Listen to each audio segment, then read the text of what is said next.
Hi friends, welcome back to Moni spicy kitchen. இன்றைக்கி நாம் ரொம்பவே ஹெல்த்தியான டேஸ்டியான பலாப்பழ ஹல்வா எப்படி பண்ணலான்னு தாங்க பார்க்க போகிறோம்.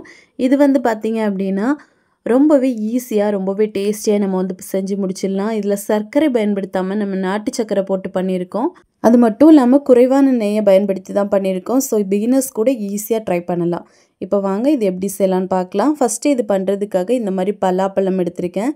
நல்ல ஃப்ரெஷ்ஷாக நல்ல இனிப்பான பழமாக எடுத்துக்கோங்க. இதுவே வறுக்க பழமாக இருந்துச்சு அப்படின்னா நல்லது. கூழான் சக்கையாக இருந்துச்சு அப்படின்னா நீங்கள் கண்டிப்பாக எடுத்துக்க வேண்டாம். இப்போ இதில் நம்ம சீடை மட்டும் தனியாக எடுத்து இந்த மாதிரி அந்த பீசஸை கட் பண்ணி வச்சுக்கோங்க. இதை ஒரு மிக்ஸி ஜாரில் போட்டு தண்ணி எதுவும் சேர்க்க வேண்டாம். சேர்க்காமல் நல்ல மையாக நம்ம பேஸ்ட்டாக அரைச்சி எடுத்துகிட்டு வந்துடணும். இப்போ இதை அரைச்சி எடுத்துக்கலாம். இப்போ பாருங்கள், இந்த அளவுக்கு நல்லா பேஸ்ட்டாக அரைப்பட்டு கிடைக்கணும். இப்போ இதை மாற்றி வச்சுட்டு ஒரு கடாய் எடுத்து அடுப்பில் வச்சுக்கோங்க. இதில் 3 டேபிள் ஸ்பூன் அளவுக்கு நெய் சேர்த்துக்கலாம். நெய் உங்களுக்கு விருப்பம் இல்லை அப்படின்னா நீங்கள் தேங்காய் எண்ணெயில் கூட பண்ணலாம், ரொம்ப டேஸ்ட்டாக வரும்.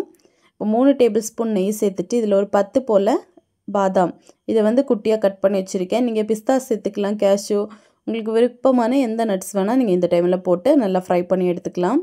இப்போ எடுத்து இதை மாற்றி வச்சுருங்க. இப்போ இந்த மாதிரி நல்லா வறுப்பட்டதுக்கப்புறமா இதை எடுத்து நம்ம மாற்றி வச்சிடலாம்.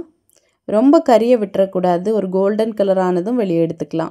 இப்போது மிச்சமாக இருக்கக்கூடிய அந்த நெய்யில் நம்ம அரைச்சோம்ல அந்த பலாப்பழ பேஸ்ட்டு, அதை இமீடியட்டாக எல்லாத்தையுமே உள்ளே சேர்த்துருங்க.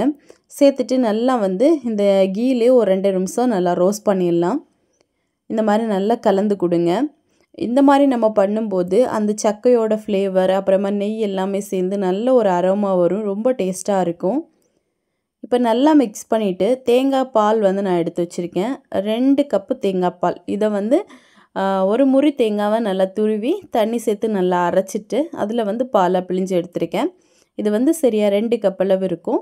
இப்போ இது இவ்வளோ ஊற்றிட்டு நல்லா மிக்ஸ் பண்ணிக்கோங்க. இப்போ எந்த கெட்டியும் இல்லாமல் இந்த பால் கூட இதை நல்லா ஃபஸ்ட்டு மிக்ஸ் பண்ணி எடுத்துக்கலாம்.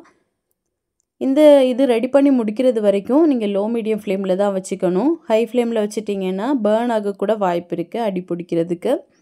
ஸோ இந்த மாதிரி நல்லா மிக்ஸ் பண்ணி கொடுத்துட்டே இருங்க. இப்போது ஒரு டைமில் எல்லாமே நல்லா மிக்ஸ் ஆகி வந்துடும். இந்த டைமில் நல்லா வெடித்து தெறிக்க ஆரம்பிக்கும். ஸோ நீங்கள் மீடியம் டு லோவில் வச்சிங்க அப்படின்னா அந்த அளவுக்கு இது வெடித்து வெளியே வராது. ஸோ அதில் ரொம்ப முக்கியம் கவனமாக இருக்கணும். இல்லை அப்படின்னா நீங்கள் லிட் போட்டு விட்டுட்டிங்க அப்படின்னாலும் நல்ல லோ ஃப்ளேமில் வச்சுட்டு அப்பப்போ நீங்கள் கிளறி கூட கொடுத்துக்கலாம். இப்போ இது ஓரளவுக்கு நல்லா மிக்ஸ் ஆகி வந்ததுக்கப்புறமா 3/4 கப் அளவுக்கு நான் நாட்டு சர்க்கரை எடுத்திருக்கேன். அதாவது 150 கிராம் அளவு இருக்கும். இப்போது இது கூடவே ஒரு 5 போல் ஏலக்காய் நல்லா தட்டிட்டு அதையும் நம்ம இது கூட சேர்த்துடலாம்.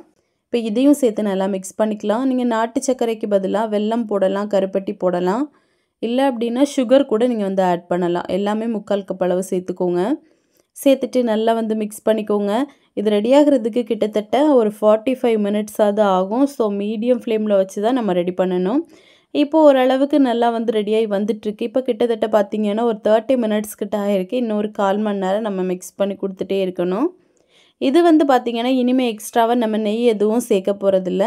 அந்த தேங்காய் பால் சேர்த்தோம்ல அதில் இருக்கக்கூடிய எண்ணெயே தனியாக பிரிஞ்சு வர ஆரம்பிக்கும். இப்போ பாருங்கள், இந்த மாதிரி நம்ம தேங்காய் பாலில் இருக்கக்கூடிய அந்த தேங்காவோட ஃப்ளேவர் அந்த எண்ணெயை பார்த்திங்க அப்படின்னா கொஞ்சம் கொஞ்சமாக பிரிஞ்சு வர ஆரம்பிக்கும்.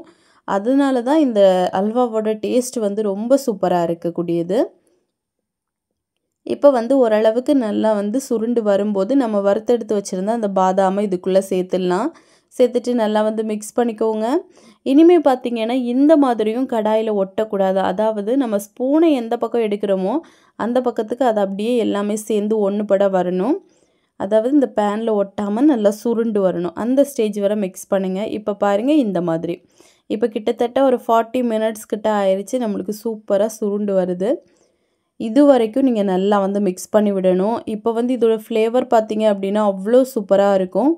இனிமேல் இமீடியட்டாக எடுத்து நம்ம சர்வ் பண்ணிடலாம். சூடாக சாப்பிட ரொம்ப நல்லாயிருக்கும். இதுவே நீங்கள் ஆற வச்சு சாப்பிட்டீங்க அப்படின்னா கட் பண்ணி கூட சாப்பிடலாம். அந்த ஒரு பக்குவத்துக்கு நம்மளுக்கு வந்துடும். ஸோ நீங்கள் கண்டிப்பாக உங்களுக்கு விருப்பமான டைமில் இந்த மாதிரி செஞ்சு சாப்பிடலாம். இது எப்போவாச்சும் உங்களுக்கு இனிப்பு நல்லா கிரேவிங்ஸாக இருக்குது, ஆனால் ரொம்ப ஹெல்த்தியாக சாப்பிடணும்னு நினச்சிங்க அப்படின்னா இந்த மாதிரி ஹல்வா செஞ்சு சாப்பிடலாம். அது மட்டும் இல்லாமல் பலாப்பழ சீசன் அப்படின்னா கண்டிப்பாக ஒரு முறையாவது இதை ட்ரை பண்ணுங்கள். ட்ரை பண்ணி பார்த்துட்டு எப்படி வந்துச்சுன்னு மறக்காமல் கமெண்ட் பண்ணுங்கள். இதே மாதிரி இன்னும் நிறைய ஹெல்த்தியான ரெசிபிஸ் வேணும்னு நினச்சிங்கன்னா மோனி ஸ்பைசி கிச்சன் சேனலை சப்ஸ்கிரைப் பண்ணி வச்சுக்கோங்க. லைக் பண்ணுங்கள், ஷேர் பண்ணுங்கள். நெக்ஸ்ட் இன்னொரு வீடியோவில் உங்களை சந்திக்கும் வரை டேக் கேர். பாய்.